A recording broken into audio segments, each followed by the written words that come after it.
Why does your scanner show the P07A5 engine code? What does it mean?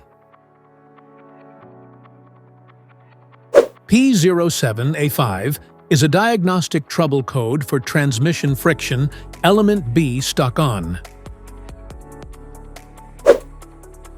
This code indicates that the transmission friction element B is stuck on. This means the powertrain control module, PCM, or transmission control module, TCM, has detected that a specific friction element within the transmission is engaged when it should not be. Under this circumstance, stop driving and repair your vehicle immediately.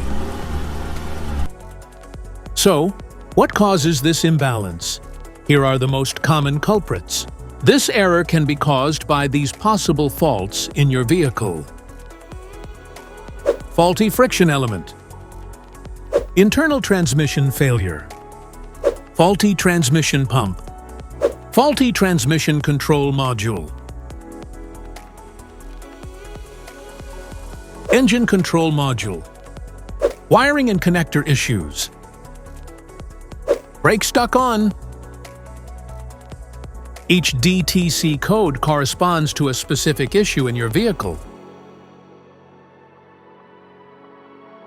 This error code occurs in any OBD2-equipped vehicles, especially those in manufacture since 1996. This code, not specific to any particular make or model, it's commonly associated with vehicles like Ford Focus, Chevrolet, GMC, Toyota, VW, and others. If you want to fix this error code, let us know in the comments section. We will definitely make the video on your demand. If you like this video, don't forget to subscribe to our channel. Thanks for watching.